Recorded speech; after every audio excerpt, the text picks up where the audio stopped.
Welcome to Tia Tips with Tia Linda. Hi, I'm Xander's Tia Linda. These are my tips. Tia tip number 1. If you feel like you're getting a sore throat, put mentholatum on the bottom of your feet and put socks and then rub it on your throat and on your chest and put a hot towel. You'll feel better in the morning. Tia tip number 2.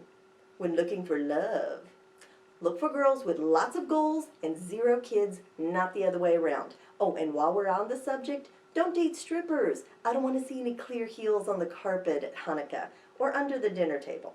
We pray for these ladies, but we don't date them. Tia tip number 3. Never miss a family gathering. Otherwise, you're the one that everybody will be talking trash about. Tia tip number 4. Eat plenty before you go out. A couple of tacos will help absorb the alcohol. Tia tip 5. When you get pulled over by the police, be polite. Keep your hands in view on the steering wheel. Give short, easy to understand answers to the officer's questions. And ask for permission to reach for your ID and insurance card.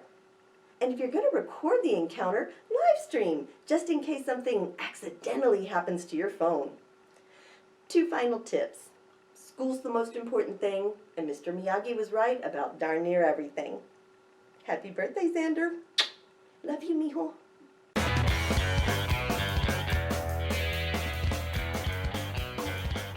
Recorded in Round Rock, Texas, the #1 place to summer in place. It's the What's Update with Xander Quation. Yeah, it's the Summer in Place edition, dude.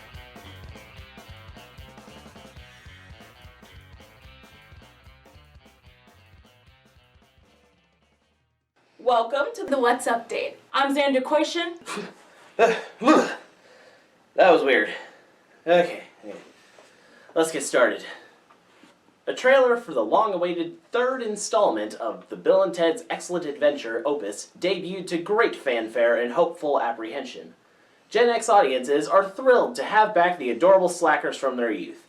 Their children, however, keep asking questions like, how many guys can Ted kill with a pencil? And why did Neo trade in the hot brunette for a dopey-looking blonde dude? Texas snake bites are up during the COVID-19 pandemic.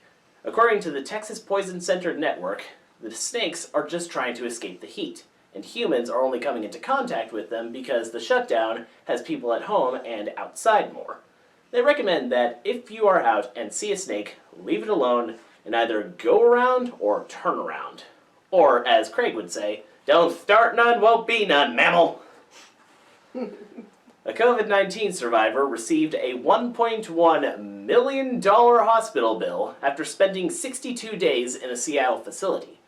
As he was being discharged, 70-year-old Michael Floor was presented with a 181-page bill, which included fees for the ventilator he was on and creating a sterile room. The bill will be covered by Medicaid, something to remember anytime some jackass complains about the idea of socialized medicine. NASCAR has banned the Confederate flag from its events and properties. The announcement came 2 days after Darrell Bubba Wallace Jr., the first black driver in 50 years to win one of NASCAR's 3 national touring series, called on them to ban the flags. NASCAR went round and round on the issue. She gets it. That's hilarious. Before deciding that they wanted their flags to have a checkered pattern, not a checkered past. As part of Pride Month, Nickelodeon's Twitter account shared an image of a rainbow-tinted SpongeBob SquarePants, celebrating the LGBTQ+ community and their allies. SpongeBob's creator, Steven Hillenburg, said in 2004 that SpongeBob is asexual, so it's not even up for debate. But if you want to get hot and bothered thinking about the sexuality of a cartoon sponge, turn off the TV, Vice President Pence, and get back to work. There's a pandemic outside. Speaking of notorious sponges, according to recently released documents, Donald Trump Jr.'s personal hunting trip last August cost taxpayers more than $75,000 in Secret Service protection. Trump Jr. traveled to Mongolia to hunt Argal sheep, which are on the near-threatened species list. It's rumored that Don Jr. had to kill the sheep because he didn't pack $130,000 and a non-disclosure agreement. what should we get Kelly for her birthday? How about the plague? It turns out that celebrating a birthday in a crowded bar where no one was wearing masks might not have been the best decision during a pandemic. After a night out in a recently reopened Florida bar, a group of 16 friends all tested positive for coronavirus. One partygoer was quoted as saying, "Standing in front of those people, we knew we were pushing it." In addition to everyone in the group testing positive, group members have been messaged by strangers who also got sick after visiting the same bar that weekend. So remember folks, wash your hands, avoid crowds, and wear your masks, or you could go from, ooh, we made it, to, oh, we got it. The Food and Drug Administration revoked its emergency authorization of 2 anti-malarial drugs promoted by President Trump. The FDA says that chloroquine and hydroxychloroquine carry too many risks without any apparent benefit. On those grounds, we should also expect the FDA to revoke Eric and Don Jr. as well. Speaking of things that don't help and make you sick, Russian trolls are back at it again. 1 month BTP, before the pandemic, intelligence officials warned House lawmakers that Russia was already interfering in the 2020 campaign. According to Cindy Otis, a former CIA analyst who specializes in disinformation, Russia's trolls have learned that it's, quote, far more effective to find the sore spots and amplify content by native English speakers than it is to spin out their own wackadoodle conspiracy theories. Basically, Russians are reposting some drunk uncle's badly spelled pro-Trump memes to your granny's Facebook feed so she can share them with everyone in her secretly racist sewing circle. In a 6-3 decision, the Supreme Court ruled that the Title VII of the Civil Rights Act of 1964, which bars employment discrimination based on race, religion, or national origin, includes protections for gay and transgender workers. In a blow to haters, homophobes, and holy rollers, Trump appointee and resident court whippersnapper, Justice Neil M. Gorsuch, wrote for the majority, stating, quote, an employer who fires an individual merely for being gay or transgender defies the law. It all boiled down to 8 AARP constituents arguing about the meaning of the word sex. Let's talk about sex, Bubby, all the aching hips and knees. Let's talk about all the wood things and the sag things that may be. Let's talk about sex. Beautiful, ain't it? Reebok, athletes, and some affiliates have cut ties with CrossFit over a tweet mocking the murder of George Floyd. In response to a tweet calling racism and discrimination public health issues, CrossFit founder and CEO Greg Glassman tweeted, "It's Floyd-19." I suppose he could just lean into it and change the name to Burning CrossFit.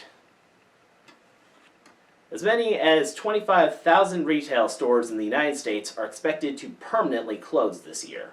According to a firm that tracks the industry, consumer demand for discretionary items is stalling and more people are shifting to online purchasing. Everyone's shopping in their underwear these days. It's not just for Walmart customers anymore. The online retailer versus brick and mortar shop war has achieved a sexy new level. Sex toys are selling like poor choice of words, like hotcakes. Adam and Eve reported a 30% increase in online sales in March and April, based on the same time last year. Other online adult toy retailers are also reporting growing Hooters, boners, numbers, growing numbers. Vice reported in April that online sales for products through the company behind Beaver, Le Wand, and The Cowgirl were roughly 3 times stiffer this March than they were in 2019. But while the profits of big, throbbing corporate sex toy retailers seem to have become engorged, the same can't necessarily be said for your friendly neighborhood sex shops. As consumers rush to discreetly buy sex toys online, businesses that usually rely on foot traffic and interpersonal connections with customers are suffering. Most tragic is the number of layoffs in the custodial department. After seeing his commencement speech at West Point, there's been a lot of speculation about the health and mental state of Donald Trump. At that single event, he was unable to pronounce General Douglas MacArthur, was unable to drink water without using both hands, and was unable to negotiate a gently sloping handicap ramp. You know, the kind veterans in wheelchairs are expected to roll up. Pundits have bandied around theories like dementia or a neurological disease, but I have a different theory, which I think fits all the facts. People often comment that Trump's clothes are ill-fitting. His suits are baggy and his ties are way too long. What if it's not the clothes that are ill-fitting, but the man himself? What if Donald John Trump is actually a poorly fitting man suit worn and operated by two half-witted malicious children, one standing on the other's shoulders? I mean, it makes sense. He can't pay attention. He's terrible at reading. He brags and lies constantly. Hell, he brags about the things that are lies in the first place. His humor is infantile, including the stupid schoolyard bully nicknames, often boiling down to some variation of, "No, you're a duty head." He can't control his hands. He drinks water like a toddler. If you leave him by himself, he just stands and spins in place. Or he wanders off aimlessly. He lacks object permanence. If something, COVID-19 for example, hasn't been mentioned that hour on Fox News, then it just doesn't exist to him. He thinks he must have cured it. I'll go with smart, so I must naturally be smart. I'm good with numbers. Oh, and I invented Juneteenth. No one ever heard of it before me. Nobody. He said that he couldn't watch the George Floyd video, not because it was a horrible and graphic display of violence, but because it was 8 minutes long. Come on. Also, I think the kid on the bottom is wearing lifts. That's why he stands so weird. He walks like one of those runway models that's just about to eat it and fall into the crowd. It would explain why Trump, who claims to be 6'3", is several inches shorter than Jeb Bush, who actually is 6'3". Do you think he does that thing that little kids do, like, "See, I'm the same size as you"? Or at least I hope that's why he's doing that hand gesture. Oof. Wait a minute. You know who also wears elevator shoes? Kim Jong-un and Vladimir Putin. Maybe inside Trump aren't delinquent, disobedient children. Maybe they're Russian nesting spies. Prove to me I'm wrong. We'll be right back. Welcome back. What do these two things have in common? They are the highest grossing properties in their respective media formats for 2019. Marvel's Avengers Endgame made nearly $3 billion in worldwide box office sales. Lin-Manuel Miranda's Hamilton made nearly $160 million in ticket sales in 2019, and over $600 million since it opened in 2015. Avengers cost $356 million to produce. Hamilton's original production cost was $12.5 million. What this means for the film and stage industries is that they desperately need to put butts in seats.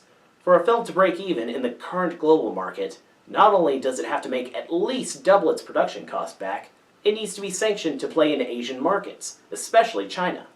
A Broadway production has to be flashy enough to draw audiences away from those action-packed, big-budget films with huge stars and even larger explosions.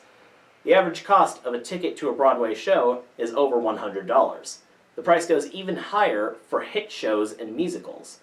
At its peak, a front row seat to Hamilton during the Christmas holiday season in 2017 topped out at over $1,100. You could park almost 2 whole cars at a UT garage for that price. Small independent films like Kevin Smith's Clerks or Robert Rodriguez's El Mariachi might find enough funding in the couch cushions to produce, but would never get wide distribution. Small stage productions have little chance of finding success on Broadway or even off-Broadway. In the current business model, stacks of cash, tons of flash, and a sexy ass is more important to the success or failure of film and stage productions than a deep, thoughtful story or compelling, complicated characters. Disney reigns supreme in both areas, by producing global mega-hit movies and then Broadway musical productions of their already successful films.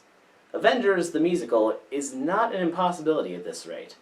Thanos, we're the Avengers, and we're here to say, put those stones back where you found them, or so help me! So help me! So help me! So help me! Unfortunately, there's still a pandemic outside. Movie theaters have been closed for months. Big tentpole films have been pushed back 6 months to a year to hopefully protect box office profits in the long run. Broadway has been dark since March 12th, with 31 plays and musicals closed due to coronavirus concerns. Things are looking pretty grim. Larger studios like Disney, Warner, or Universal will likely come out of the pandemic battered but not broken. Smaller studios and independent filmmakers will not be so lucky. Further consolidation of media is inevitable, but that is a discussion for another time. But Xander, what about television? To die. To sleep, perchance to dream! Aye, there's the rub. Sorry, I was channeling the bard again. Where was I? Australia? No, wait, that's not right. Television? Oh, yeah, television. Gotcha. Television is experiencing a bit of a cultural and creative renaissance at the moment.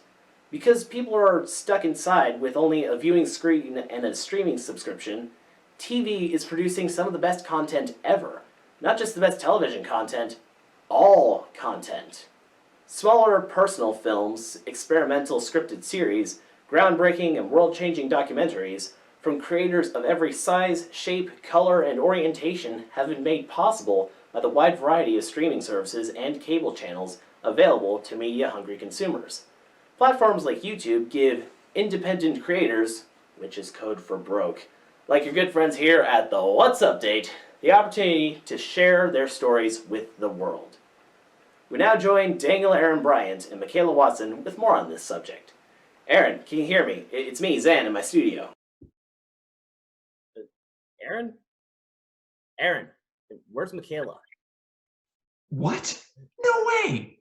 I was so sure the butler did it. What are you watching? Clue? No, I'm watching Knives Out. Knives Out doesn't even have a butler. Aaron, buddy, are you okay? I've been watching so many murder mysteries lately that I can't even tell them apart anymore. I was so sure that the butler killed Spock by smothering him with Scooby snacks and then used Watson as a scapegoat so Thanos wouldn't be suspicious. You might want to ease up on the streaming services, dude. But speaking of Watson, let's get Michaela on board for this as well. Hey, Xander, what's up?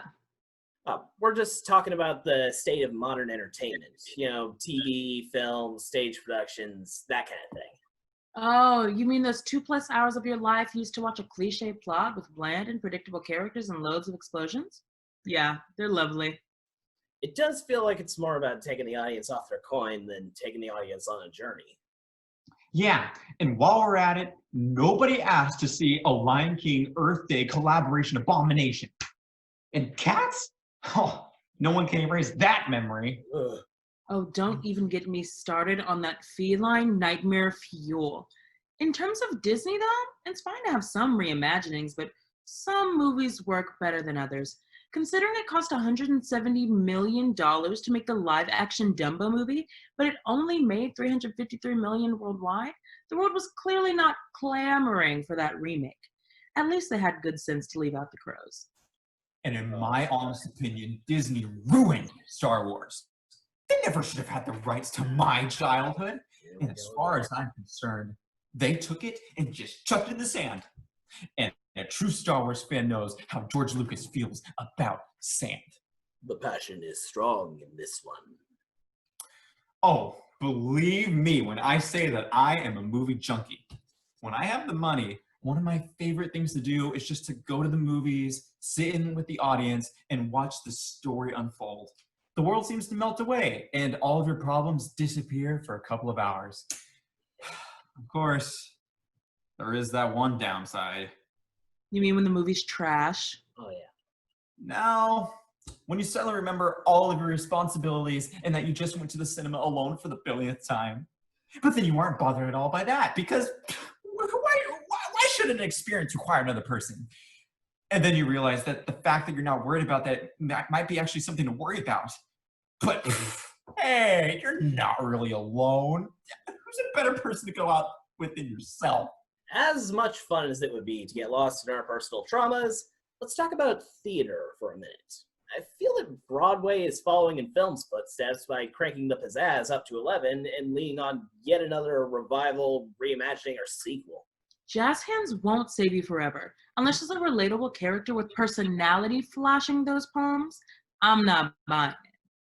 You know, it feels like Hamilton was the last original Broadway musical to hit the stage.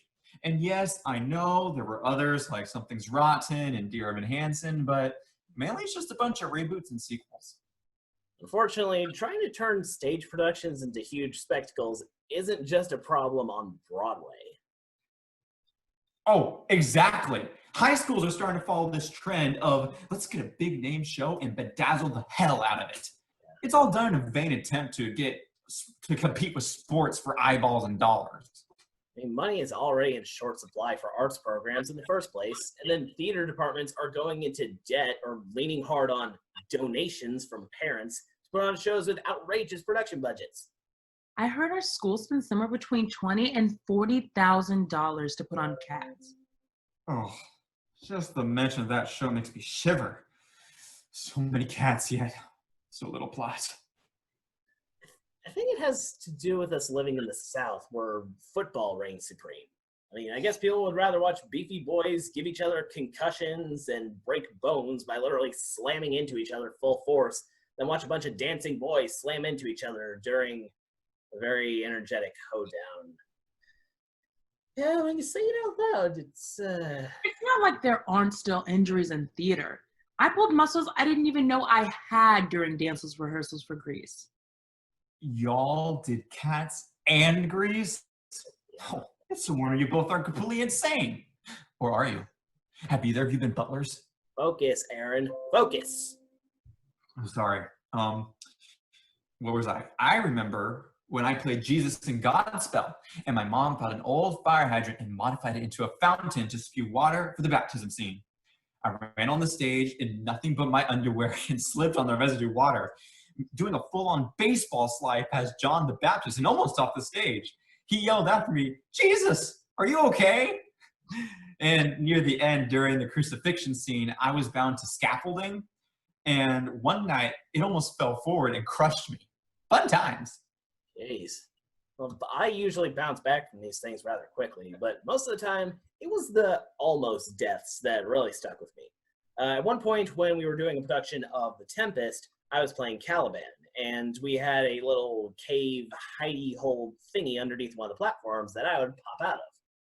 Fortunately, the platform was meant to look like broken ship parts, so it was little more than a couple of busted up wooden pallets nailed together to form, big air quotes here, stairs. I forgot about that.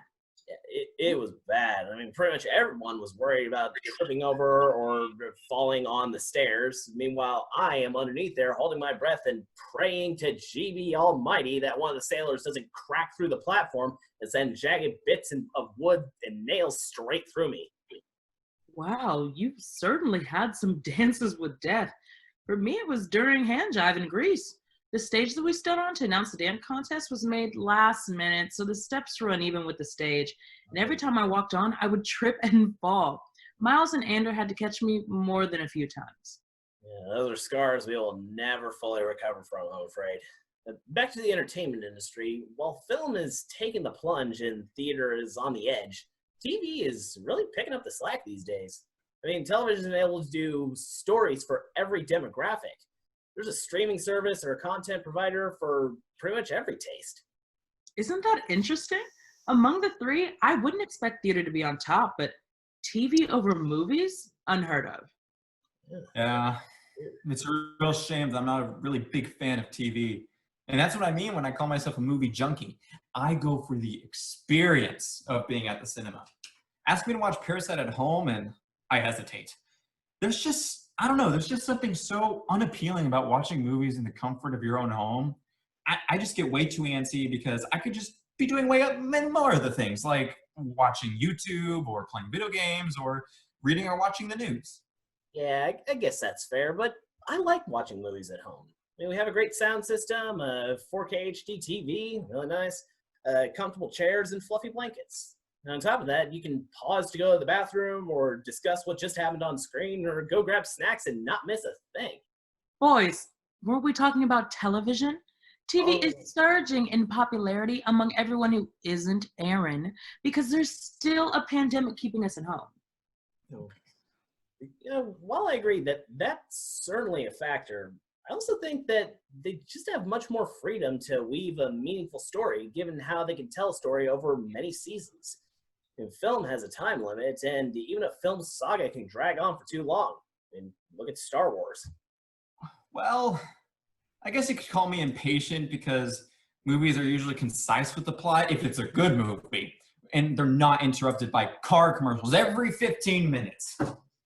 Aaron, you do know that there is modern technology available that allows you to watch things commercial free, right?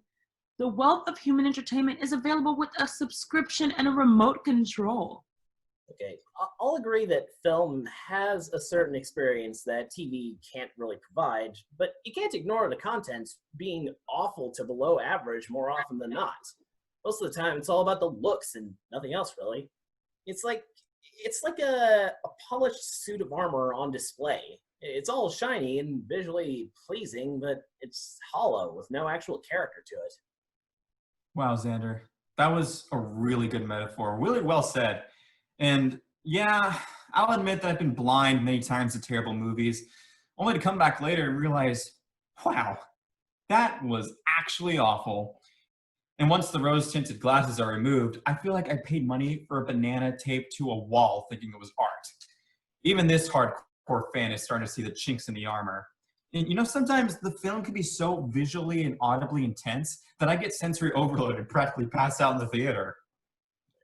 So, just so we're clear, the film industry needs to quit with the special effects equals good movie approach. Broadway needs to rekindle that good old originality, and TV, it's all right, all right, all right. Agreed. You said it. Dangler and Bryant and Michaela Watson, everybody. We'll be right back. Welcome back. We are very honored to have our guest here today. He's one of our favorites, and honestly, we're kind of fangirling like crazy over here. So, as always, we start with our standard questions. So, who you, what's due? Well, my name's Jim Beaver, and I'm an actor. So they tell me. All right. And why? Well, why? There's more than one why. There's the fact that I don't know how to do anything else. That's a big part of it. There's the fact that I fell into it and I love it. And there's the fact that I get a feeling from it that I'm doing my little tiny part to help make the world a little better place, if by nothing else than just being bringing a little entertainment into people's lives. So, Anytime you and can make occasionally something maybe a special. little enlightenment. So lockdown has given people a lot of free time. Is there anything you've been working on that you'd like to tell our audience about today? Well, obviously it's a little difficult to do any acting these days because productions are all shut down all around the world. But so I've been trying to dedicate as much time as I can to writing, and because it's one of the few jobs you can do completely by yourself.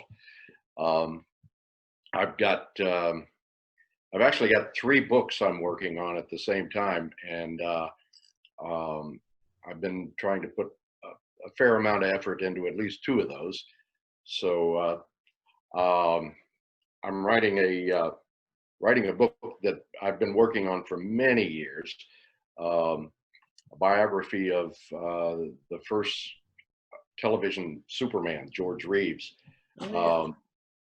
and I'm also I just started making some notes for an autobiography. I don't quite know why anybody would want to read that, but I do have a lot of stories that I've picked up over the years, and thought, well, it might be fun to share those. If nothing else, share them with my family. So, but I've just barely cracked the beginning of that process. But this other book I've been working on for many, many, many years. It's long before you were alive.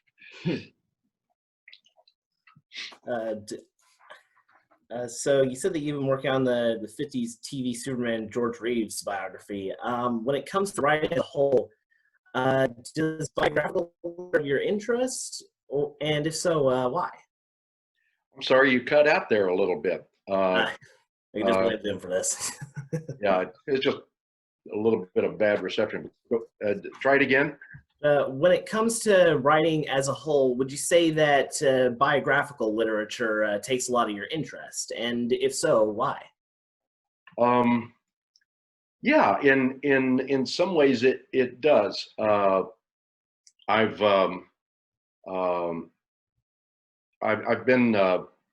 certainly been really interested in the lives of people connected to the film industry. My first book was a book on the actor John Garfield. I've written hundreds of actor and other occupation biographies on IMDb.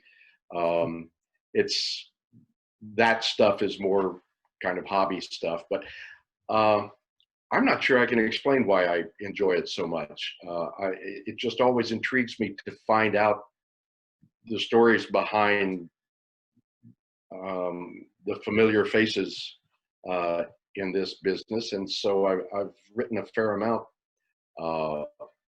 Not so much because I like the writing, but because I like the research. I like finding this stuff out.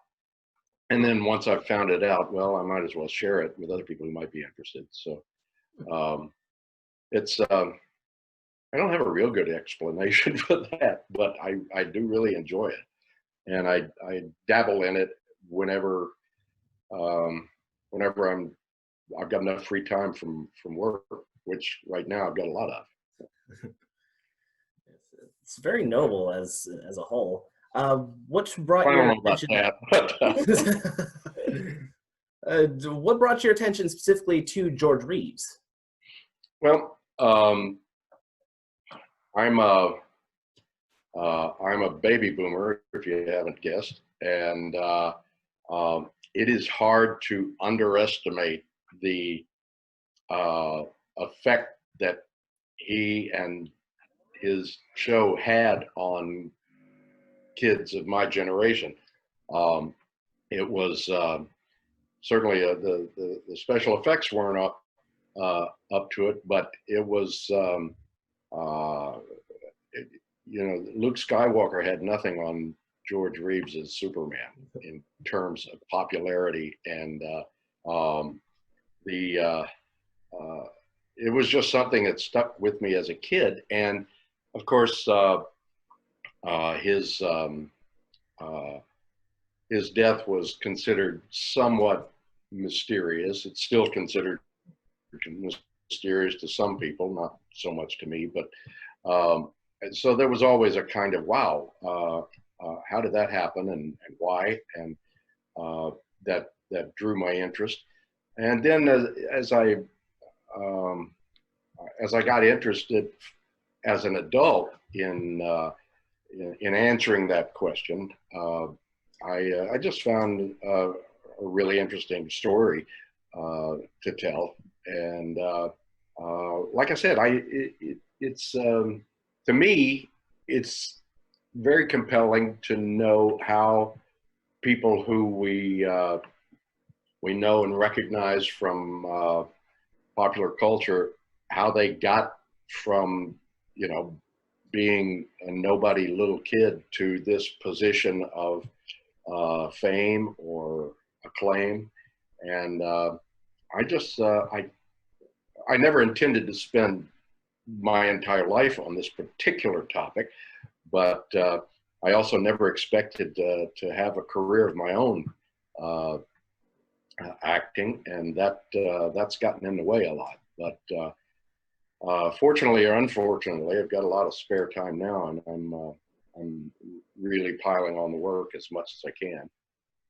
I suppose in terms of like jotting down the story of one's life, especially if you've been specializing in mostly actors and those in the acting profession, it'd probably be inspirational enough to tell a story of somebody rising to become a prominent actor, but much less writing the story of somebody rising to become an actor as Superman. Yeah, that's probably gonna be the height, really. well, you would think, and that's why his apparent suicide was such a big question for people of my generation, and still, I mean, it's there's still a lot of people puzzling over that, and as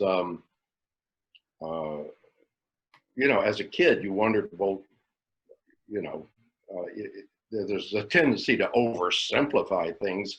And I know a lot of kids thought, man, I wouldn't kill myself if they let me play Superman. But life is always a lot more complex than 8-year-olds think it is. True. So switching topics a little bit, I did my research, and it appears that you have done quite a bit of Shakespeare. I have done some as well, so I gotta ask, what was your favorite character to play? My favorite character to play was probably Macduff in the Scottish play. Thank you for referring to it properly. Don't need the show to get cursed. Yeah. I've done that show twice, and I've been hurt both times I did it, and I got really hurt on a Friday the 13th performance. So yeah, I'm careful about the superstition. I'm not a superstitious person, but I'm careful about that one. At any rate, it kind of establishes a pattern there. yeah. Macduff wasn't the most exciting character one could play, but it's a good part in that play. And I, you know, I was younger then, and I really liked the sword fights. Yeah. I'm not sure I could lift my arm long enough to do one now, but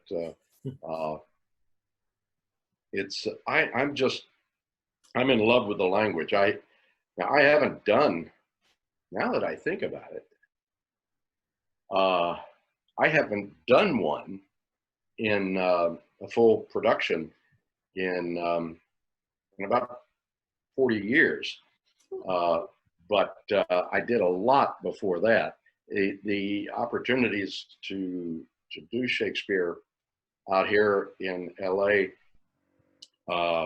there are a fair number of opportunities, but it's really hard to squeeze in the time to do a production when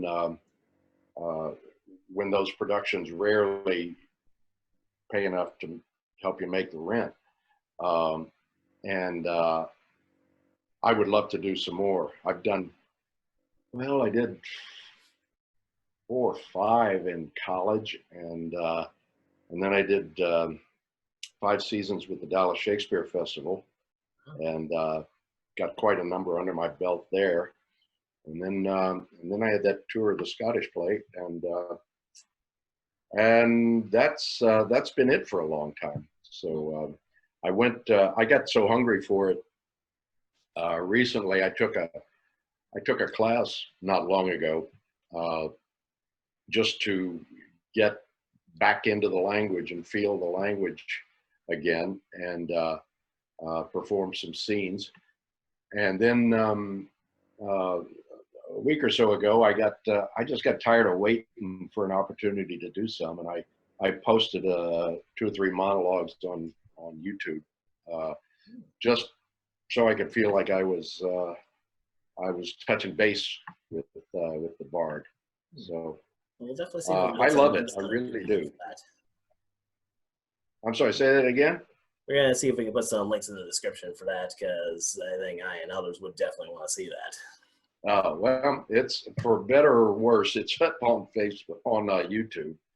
So, Out of a lot of Shakespeare, is there any particular character that you'd like to play?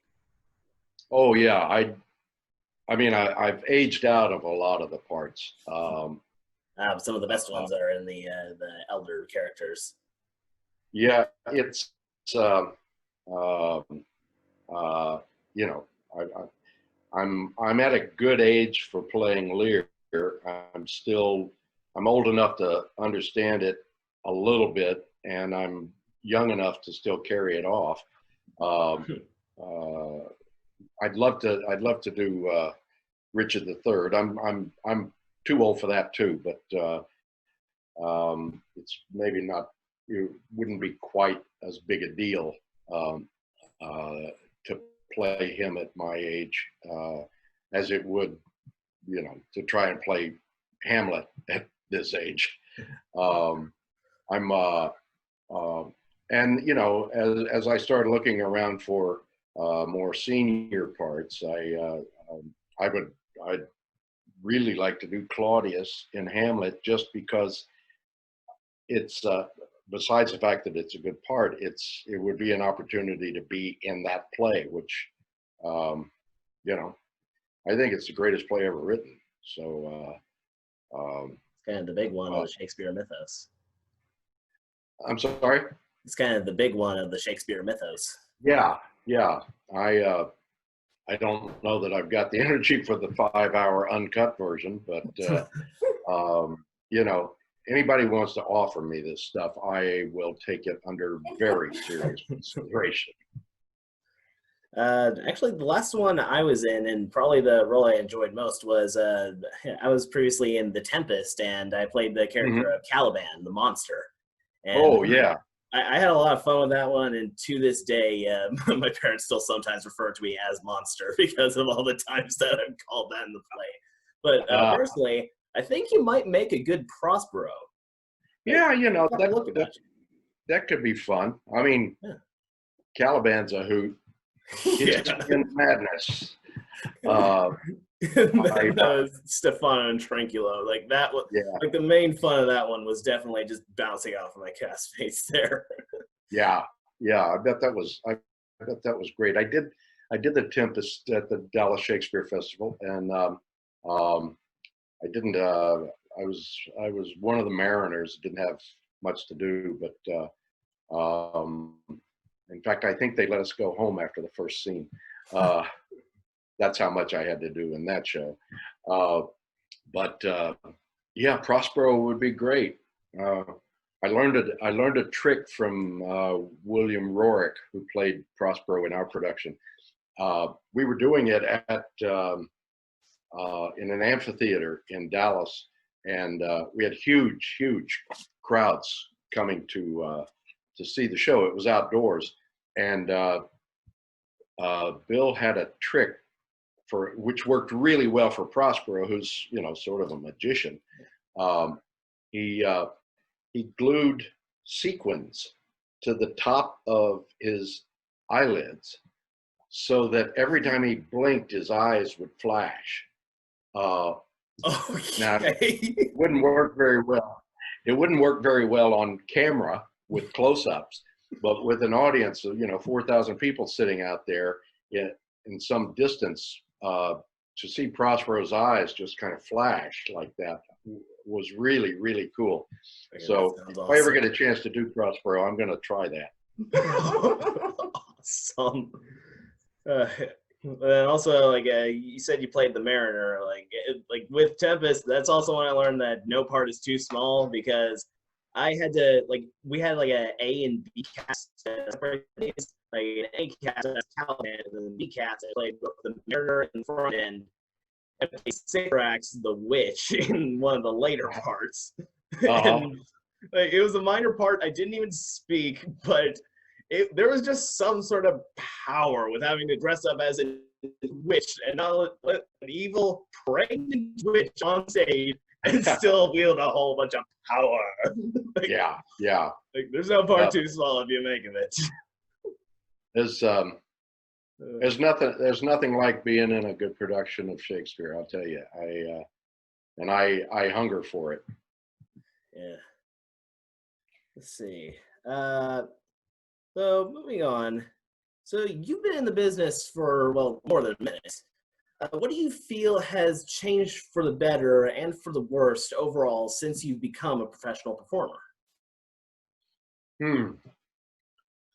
Well, when I was starting out,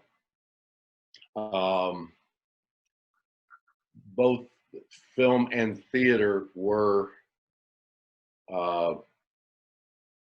real hotbeds of serious art. There was I'm one of those who believes that the mid '70s were one of the high points of the film industry in terms of artistic quality, and theater was primarily either, well, let's say Broadway was either great musicals or it was great dramas, and what's happened in the ensuing years is that both those arenas have become more and more about sort of thrill ride kinds of stories. Movies have become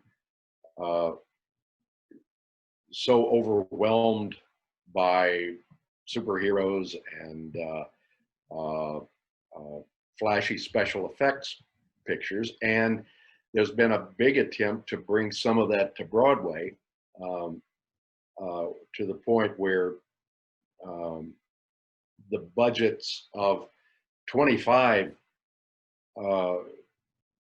serious dramas get sunk into one production of Spider-Man or King Kong, or where the stage seems mainly trying to duplicate the special effects of movies. I don't find that as compelling viewing as I do a good production of Who's Afraid of Virginia Woolf, for example. What has also changed, though, is that when I was starting out, television was kind of, for the most part, kind of predictable. There were kind of formula dramas and formula comedies, and nowadays television has become the place to look for serious drama, to look for cutting edge comedy. Those things have kind of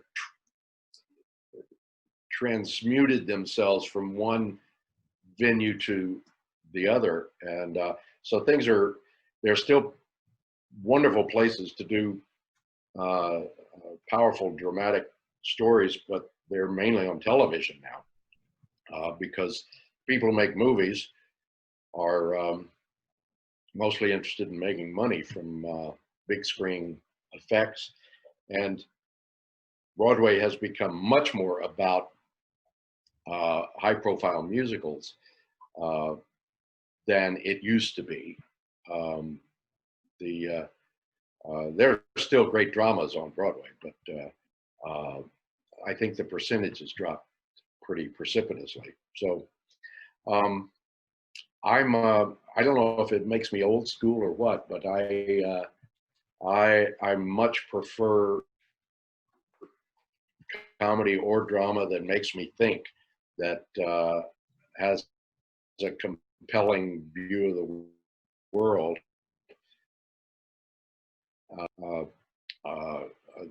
special effects driven excitement. That stuff's fun too, but it seems to me like we're a little overfull with it nowadays. So would you say that at this point, the stage productions are trying to emulate the production values of the movies, while TV shows are like variety and drama? I think so. Interesting. Yeah. I think I mean not entirely. I mean I go to shows on Broadway as often as I can, and I see a lot of good stuff. But I also see that the big successes there are largely more, they're a little closer to theme parks than they are to Broadway plays, in my estimation. But, you know, I'm an old coot. What do I know? I believe there's still some value in that. Like, if you're going to see a stage production, then you still want to see some like good dramatic writing, especially since people have to be even more expressive on stage than they would on camera. Yeah, Like, true. if somebody's sitting at the back of the room, they're not going to see your minute eye movements, no matter like what you have. You gotta actually express. You gotta emote. Yeah, absolutely. Would you ever be interested in being a series regular on a 1 hour show again? Oh yeah. Oh sure. It's yeah, I'd be delighted. It's if it's a good show. Um, I've been a regular on some really good shows, and I've been a guest on some not so great shows where I can see that the regulars are not necessarily all that happy with what they're doing.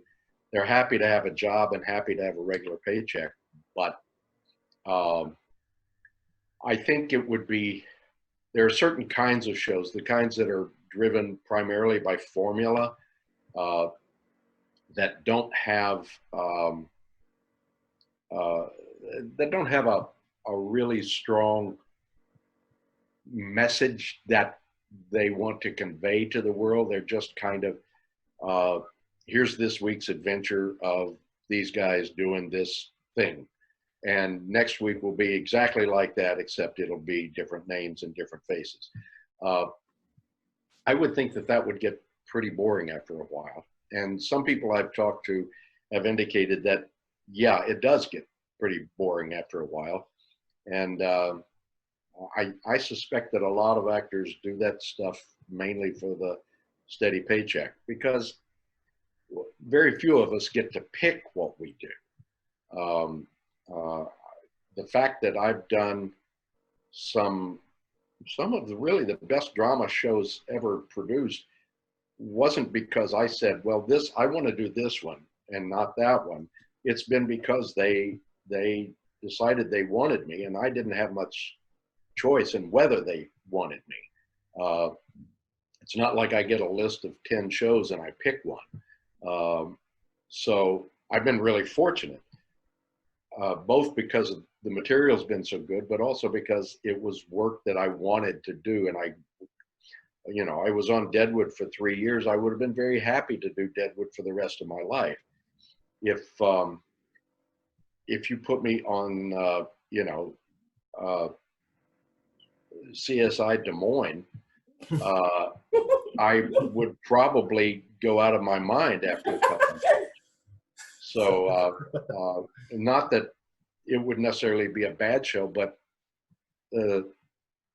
that kind of show runs on formula. It runs on